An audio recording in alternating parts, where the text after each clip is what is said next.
Yes, I think a very, very appropriate title for Glastonbury is paranormal photography, using another invention of mine called the Oldfield filter. And do we have the device? Yep. And all you have to do, this is the Oldfield filter, ladies and gentlemen, to try and see if you can get anything similar to what I'm going to be showing you in a few minutes. And you have your digital camera or ordinary camera, and you put it, this is Evie's camera, so I've got to find a, oh thank you, my technical assistant as always. Yeah, she even helps me put on my seatbelt in a plane, because sometimes I'm a nervous flyer. I want that fur on the wings sooner rather than later of any aircraft. And I hate turbulent air. And I can't show you, but basically you'll be seeing things made with this filter by just simply putting it in front of a camera lens and doing an appropriate snap. Without flash, by the way. Okay. And you can record some very interesting phenomena.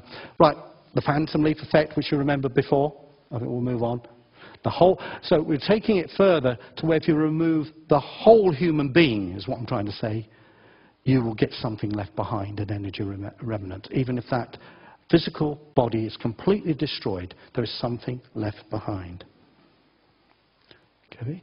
And here, I was asked to do some work with a medical examiner in a mortuary situation. And I was with a clairvoyant who told me where to point my PIC camera and my other cameras. And this blank wall produced a figure of a spirit entity with his mouth open here, holding a staff across. I think quite like a Joseph of Arimathea figure, actually, being so close to the tour. I hope that St. Joseph will not mind me mentioning this, that I think it's very... It wasn't him, but a being called Angelos, who explained to the psychic, spiritually, that he was a collector of souls.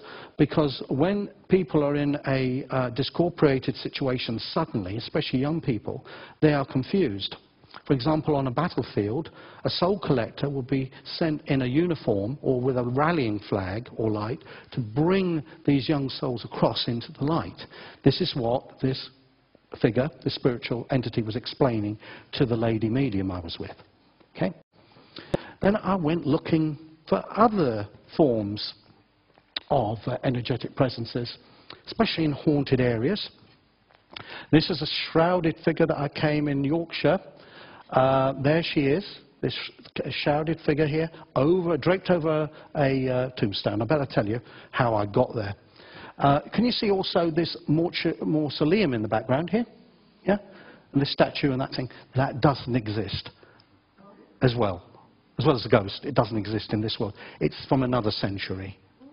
And I was told that there could be some very interesting phenomena in this graveyard, so I went with my special camera and looking around there, and suddenly I saw up ahead, and it wasn't even Halloween, what I thought was a child covered in a bedsheet pretending to be a ghost. And I said, "Hey, little kid, you don't scare me. No, no, no, no, no." You know, I can get down to their level sometimes, you know. It may surprise you. And I'm very popular with little kids especially. They seem to understand me somehow. Yeah. Anyway, so I saw the ghost, as it turned out to be, and I said, "Well, come on, stop fooling around, you know, take that thing off you." And it started to move away. The figure started to move away. And then I became my scientific, serious observer. Because when someone moves, I'll move across the rostrum. Do exaggerate this. There's a movement, a gait to that movement. There's no smoothness about a human walk. Not even ballerinas can do this. But she was gliding, and I could see underneath the shroud. So I started to give chase to the figure, and I chased it through the tombstones, and being British, I'm always polite, and I said, excuse me, could you please stand still, because I want to photograph the phenomena, I want to photograph you." And she seemed to understand my local colloquial English, because she draped herself and posed at this tombstone. And I said, "Well, no one's going to believe me, even if this shot comes out. I'm going to change the angle of the shot. I said, look, still stay in that position, but I'm going to change my angle, dear, okay? Stay where you are. I'd watched David Bailey, you know, they're very polite people as well. Hold that position, and I changed the angle. Oh, you changed it. So can you show the previous angle? Sorry, she's already changed it. There. That's my wide angle, okay? Then I changed the camera angle to that, and she was still in the same position. And when I went back the next day to look for all the place, I was looking for little footprints and everything the next day. It hadn't rained or anything, being my usual detective scientist mode. Couldn't find anything, and the cemetery attendant said, what are you doing, sir? Looking for a grave? I said, no, I'm looking for what looked like a mausoleum here, and I described it to him. Oh, he said, there was something here on this site I've seen in the old records 200 years ago, time of the Napoleonic Wars. Then, of course, I went to the best historical place of information I could, the local watering hole, the public house in the area. And after lubricating a few people's glasses with the amber nectar, I found out that a young woman had been reported in the Napoleonic times to have been chased in there by a jealous lover and bayoneted with his musket through the heart for marrying another, because she thought, you know, he was dead. And her spirit is supposed to roam there. Anyway, you'd be pleased to know I had a word with some of my medium spiritual healer friends, and they sent a rescue mission, and since then the young woman has not been heard or seen that manifestation since. Thank you. Now, this can also happen with now with the use of video phones. Sorry, what they're called? Mobile phones. Thank you, thank you. Maybe I've made the next leap to the future. But here, got a couple of young Filipino girls, and they're posing here, and their friend is taking their picture outside a nightclub. Where are ghosts? Okay, where are phantasms and spirits left over? Well, they're not always there. She was there because she was killed in the graveyard, okay? But where people are, where there's aggregations of people, nightclubs, pubs, sports events, you know, where there was activity and a lot of human energy. And here, they were only taken together. There was not a third person there. You can see holding her arm is another presence. And you can see this spatial distortion as this being has come from another dimension, lowered their vibrations to be able to be photographed. As they do, by the way. Yes. Thank you. Now, I've also been in where this happens professionally, in the rooms of mediums that, contact the dead. And never order a steak there, because it always turns out medium. And you'll be well done after this lecture, I can tell you. You'll sleep well tonight. Oh, yes. And here, this was done with very low light photography. But here with our filter, we got orbs and energy moving out of, this is the medium, blacked out for, privacy. And here from one of his sisters, this white light. But can you see just here, you can just make it out at half a face here, and this energy here, halfway through the table. Well, that figure, that being, is not in the room. It was somebody they were communicating with. Thank you, Evie. And so we looked at this, so we did a research project on these very, very profound individuals with these gifts. And I photographed this physical transfiguration medium as she went into a trance with our PIP, polycontrast interference photography. And we saw white light descending into her. And then once the white light entered the body, she transfigured herself and turned the face of a man. In fact, at one stage she even grew a beard. Yes. And here is the growth of the beard that we photographed. And the hair changed and everything. Completely. Turned in a completely different face. There's only a very low red light, but I show you, I checked everything. There was no sleight of hand going on. There was no makeup artist in the back suddenly coming out and doing the old business on her. She changed like that instantly, as soon as this white light from behind her and descended and took her over, as she said to me afterwards. And another interesting energy that used to be around an old friend of mine was of my late cat, Barbie. And Barbie was very special. When she was with me in clinic, people would often say, where's the cat? Never mind the crystals. Can the cat sit on my lap, Harry? get so much from that cat. And then a healer said to me, I think it was Rose Gladden, she said, you know your cat, Harry, it's surrounded with the most beautiful emerald green energy field, and often associated with sort of chi energy from China, the golden jade healing ray. And it's associated with dragons. And if you knew my late cat's nature, dragon was the operative word. Okay? Because if you disturbed her from a seat like this, you always pick the best chair in the house. I'm losing my headgear. Excuse me, ladies. You know the feeling sometimes when your headgear goes. And here, surrounding her is this, as predicted, taken with my optical filter, available after the lectures and tomorrow, by the way, from the organisation. You will see this wonderful whirlpool of green, balancing, healing energy around her. And she was wonderful. People thought there was nothing from the crystals, it was all down to the cat. Maybe, we never know. Healing did continue after her passing there. And it's interesting because I have to tell you a story of, won't go into it, but I had a near-death experience where I was being asphyxiated in an empty house once, all alone, a gas leak anomaly, and I was walking towards a white light, seeing, as you do, dead friends and relatives. It's absolutely true. And I saw my father up ahead, and I started to speed up my walk towards my father, and he's doing this thing, like, get back. It was always like when, you know, I was bowling him or trying to get him out at cricket, he'd always move me back because I was getting too close to stump him, and unsportsman things like that.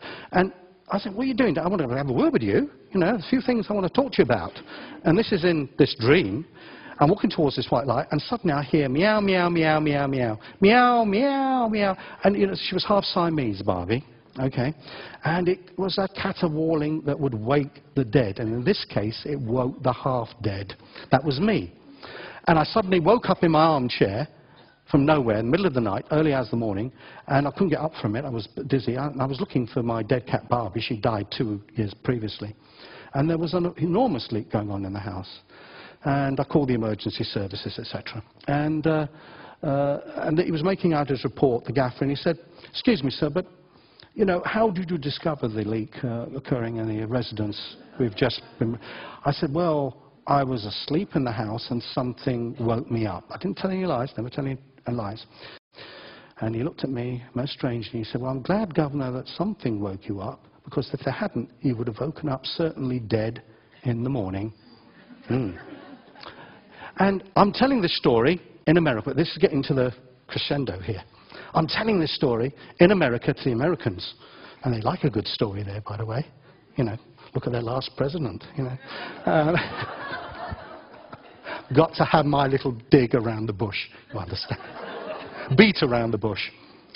And here, someone was taking, with their camera, and I filter, a picture of me on the rostrum, as some people have done this evening, thank you very much. The gentleman over there with his camera, I think. Thank you. And you never know what may come out on it, because here was the most enormous orb. And if you look very carefully in there, I'm going to show you ears, nose, little mouth, and even whiskers. And I've looked at that most carefully under magnification, and that is the frontal face of my deceased cat, Barbie. So she appeared in this enormous orb to say, Dad, I'm still around, you know. And one thing I've learned over the years, as I get older, it's comforting. You can't bury love in a box. It's eternal, ladies and gentlemen. I think I can be forgiven for saying that in this wonderful holy town of yours, and spiritual town, and this spiritual company, that love is eternal. And if one thing that you want to, don't worry about bank accounts and pensions and things like that. Store up your category of love, not just with people, but with every living thing that you can touch, and it can relate to you. I've even had microscopic life, like my slime mold, Matilda, change direction because I wanted her to move over into a particular gradient of the side. Well, I wanted to take a particular measurement of a pseudopodium. That means a false foot, by the way, to non-initiated. Indeed. Okay. This is a real podium, by the way. You know. Oh, yes, I'm here. Getting ahead of myself here. Ooh, I have to get ahead of myself, ladies and gentlemen. Here we have the old site of the chopping block at the Tower of London. Okay? And I was told there are lots of things floating about there. Go there with your filter, Harry. You're going to see a lot of things. My other psychical research friend has told me. They've seen a lot with their eyes, so I went with my camera. So I went to the side of this scaffold, and I thought, well, there's not going much on. There's just a memento there at Tower, the Tower Green bit. Yeah, Tower Green, I think it is. And here, you know, where the scaffold was. And I said to myself inside, looking through the camera, I wonder what it looked like when it was built.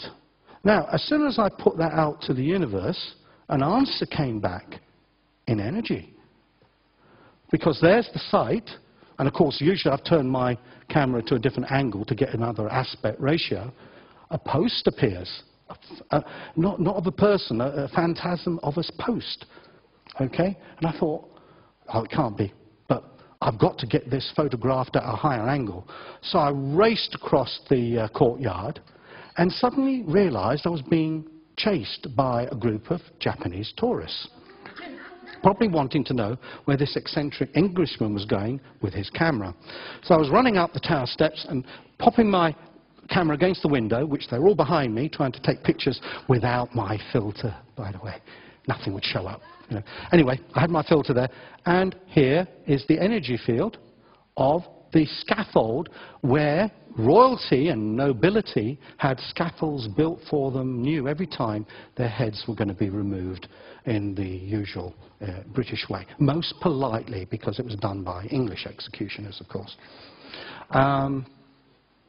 Keep the French and their swords, that's what I say. Anyway.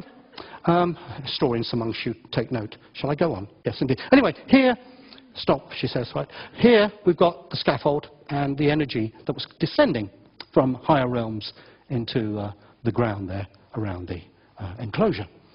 And I think I've looked at historical artist impressions of these scaffolds. I did my research, and it's very similar in dimensions to what would have held the priest, a couple of executioners' assistants, and maybe some. And, of course, the oglers would have been around the outside. Yes, don't want to Henry VIII on any more about that. Yes, indeed. Method of divorce was very sharp with Henry, wasn't it? Yeah. OK, right. Now, as well as people that have been unwell and under pressure, I have looked at sick buildings. OK? And here we had a lady who I was treating for her nerves with the electrocrystal system, and it would be a question of 2 steps forward, 2 steps back, and I would only get her recovered to a certain level. And I said, what is the root of your nervousness and, you know, cat on hot tin roof syndrome, as I call it? Somerset Maugham, you know, wonderful writer. Oh, yes. Where was I? Oh, right, okay. So I was invited. She said, my house is haunted. So I said, right, I'll come with my camera and we'll see what's haunting you, shall we?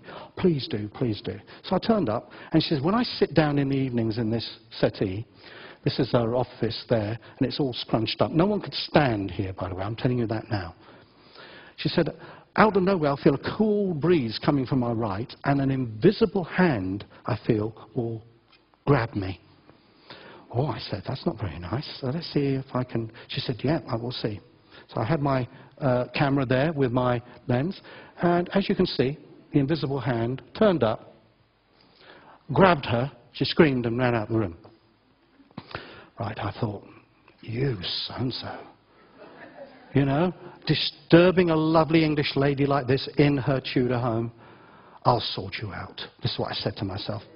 And I made this announcement, you may be very good at bullying ladies and frightening children. She had children, by the way, that had been frightened in the past with this thing.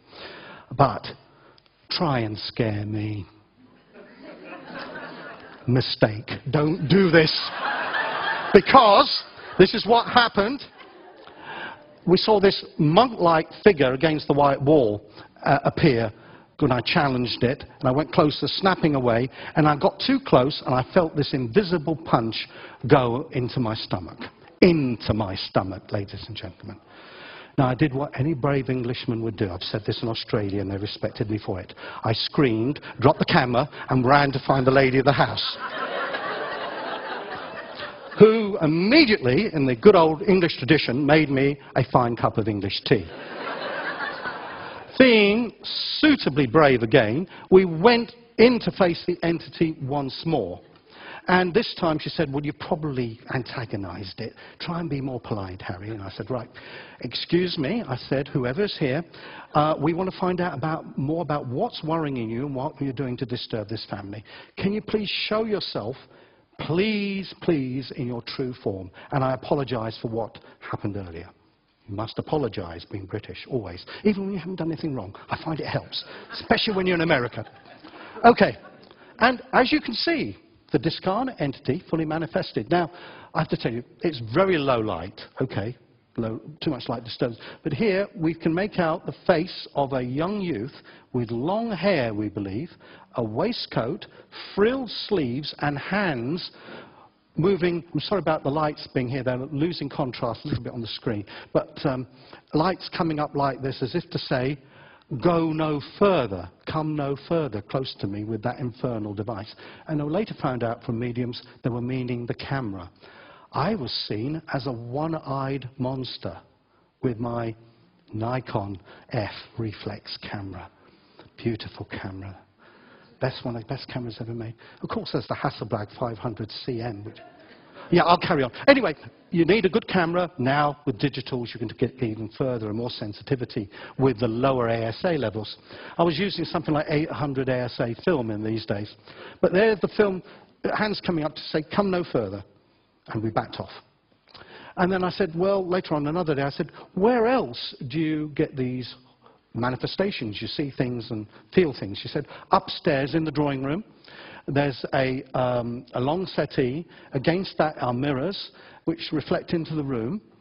And sometimes the children are scared by things, and myself too, with what they see in the mirror. They've seen other children and other people. And if you look very carefully, ladies and gentlemen, here I am with the lady of the house. There's her dress, her legs. There's me, and I'm shooting a picture through my filter of the image in the mirror. Okay? That's to orientate you around this. And if you look very carefully, here there's this mahogany table, thick-set mahogany table, with a silver candelabra. Okay, can you clearly see that? Here, remember the youth had ruffs on his sleeves, because it was 17th century, we found out this haunting was coming from another time and another place. And here, the ruff on the sleeve, okay, with the hand coming out the mirror that often came out and touched people on the settee if they were sitting watching the television. All that antique stuff in the room does not exist now. It's from the past, when that old Tudor building had belonged to a family of 3 generations wiped out. Grandparents, parents and children of the Black Death in the 1600s. 1665 or 1666. I always get the Black Death and the Fire of London muddled up. Anyway, you historians out there will sort it out, I'm sure. And basically, the whole 3 generations were trapped. As far as they were concerned, it was their house still. And the modern people were the invaders. And when I was coming with my this sort of devilish device, camera, they saw this Cyclops character coming towards them, and they were lashing out. You know, the children were being mischievous by touching what they thought were ghosts from their time, which were the modern people and the modern children. Yeah. And speaking of family groups, of children and families, you know, you wouldn't expect to see discarnate entities in family group pictures, would you? Well, here we're doing a family group picture in Iceland of an energy of a family, collective energy, and they are past members that come in, and that was identified as a past female member of that family by the older family members, with the shape of the energy and the face and everything. And that is the eyes, the hairdo, the mouth line, the chin, the clothing is even spiritual. Yeah, people say, well, why aren't you photographing ghosts as they should be, completely naked? And you know what my answer was to these people, skeptics? I said, don't you think God can afford clothes for them?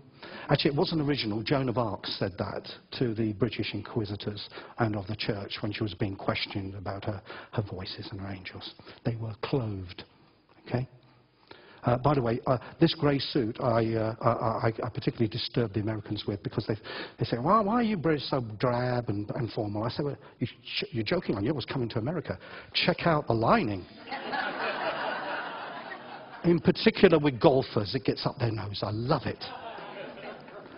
Anyway, to plough on through the fairway, I was invited in America to this healing sanctuary with my camera and filter. These filters are available to anybody now who wants them, by the way. I want this research to be duplicated all over the world. It's a window to these other dimensions. And here, my filter in front of the camera, and the healer said to me, well, my spirit guides have invited you, Harry, to come and watch me heal, and they're going to make an appearance, and they'll be in the picture. So I said, what's in it for me? She said, oh, it'll be a nice brunch, and, you know, anything you want to drink, and beers, and yeah, on, I said, you know, I don't come cheap. I asked the organisers here. Oh, I hope you're going to buy me a beer later. You know. But anyway, I took this picture and saw what looks like this, can you see this young figure here, in a white habit, a young man profile, long chin with red hair. And before I showed her the picture, I said, describe to me what your spirit guides look like in your healing work. Oh, she said, well, I have a young novice nun that died on the wagon train over here in the 1900s, and also a young boy killed by frontier Indians, and he's got flaming red hair. She described these two figures to a T. She hadn't seen the picture. Thank you. And we can see some other wonderful things with our filters. This standing, beautiful, cascading rainbow of light that seems to be coming from the direction of this adoring, glamorous grandmother to her grandchild was photographed by me with the lovely Evely there and her lovely grandchild. And it was absolutely fantastic. I've never been able to reproduce it. That's unfortunate with certain phenomena. There was that right moment of capture, and it was just right. There is something called the light of love. I truly believe that now. That was all done without flash, sir. Most indefinitely. Because, not that you can't take flash photography with my filters, but people say, well, it's bounced around and there's reflection in the lenses. You know, one has one's critical skeptics, that's quite right. They keep me in check somehow, you know. Not very well, I'm pleased to say.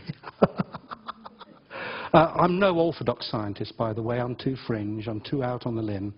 And that's how I liked it, because that's how I climbed trees as a youngster. And I've stuck to the same system ever since. Next, please. Yes, 5 minutes. Oh, the evening's just gone by. Okay, I'll try. Can we skip the vortices and go straight to the Mitchell Hedges crystal skull? I know it'd be the right subject. Vortices and haunted rooms, Bosnian pyramids with flying saucers going in and out of the shot, and next is Pyramid of the Sun. Research in the USA, I'll go quickly through.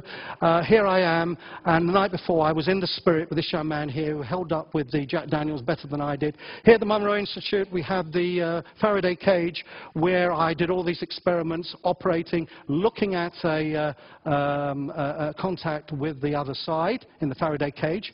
That was without anybody. That's with the medium, Dr. Daly in this case, and there's a vortex that opened up with a face. This Dr. Daly identified as his discarnate passed-on brother, now in spirit, and he always had a signature of putting his head to the side. And of course, it was in a Faraday cage, so there was nothing could have come in from outside or anything. The Jefferson Institute, where a slave was said to have been hung from a tree using my filter, and there we have the most beautiful colour orb. Gettysburg, okay, where I went hunting for the glorious dead, especially for men of the South. Men of Robert E. Lee's during Gettysburg. Do you know that Great Britain supported the South in the Great Civil War? They also gave arms to the North as well. But, you know, you've got to hedge your bets, haven't you? But here we have, just like the Gulf War now, and anywhere else I can think of. I do hate war, by the way. But here we have a soldier with proper battlefield Southern-style hat, loading what looks like a musket. Here's an arm, here fingers on a musket, and a kind of tunic with a scarf. And later on, I didn't get it on film, but he pointed this rifle at me through the camera. But when I captured it, it was nothing on the film. But that's just an image of him on the battlefield, still fighting what he thinks are Yankees. I'm so surprised I got, mistaken for a Yankee, I can tell you. Anyway, here we have some Union soldier ghosts, which I photographed. And there's the hat and everything. Only half manifest. Below the post there, you won't see any legs. Sometimes they only have energy to manifest part of a body. You can see a foot in a haunted spot. A hand will suddenly appear. Doesn't mean they they only got hands. It only means they've had the energy into this world to manifest parts.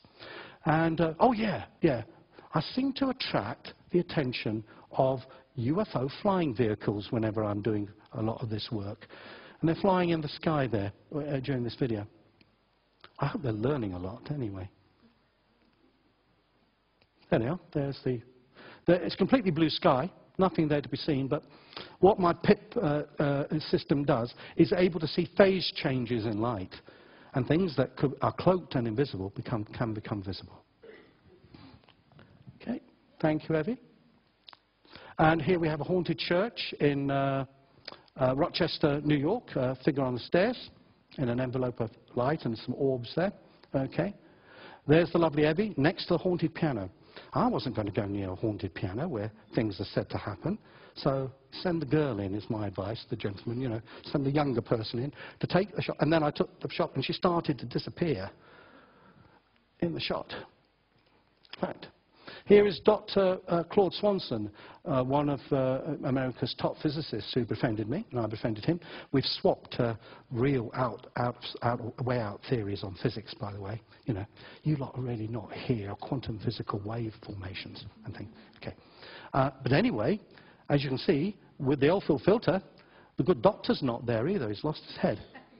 They were scared to death of the Druids with good reason. Because these places and the Druids who knew about the legends and could wield the energy of these places could devastate the Romans on psychic and spiritual fronts because of what they were doing. That's why they were chased all the way to Anglesey to be exterminated. By the way, this is not fiction. You can read it in the history books.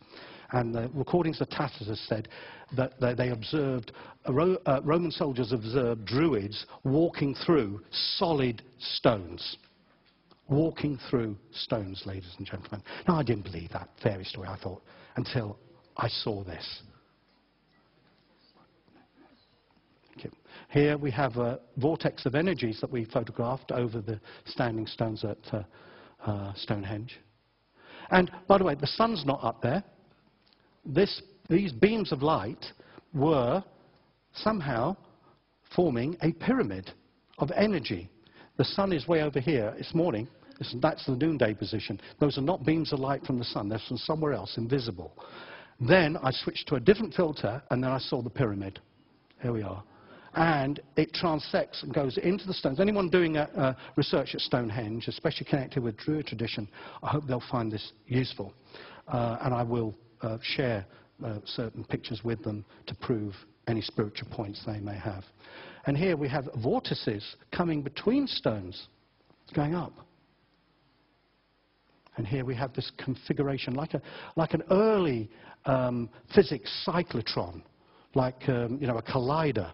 But they knew about vortex and colliding energy long before the physicists of our modern day era. I also have concern about CERNs, by the way. Wink, wink, nod, nod to the physicists in the audience.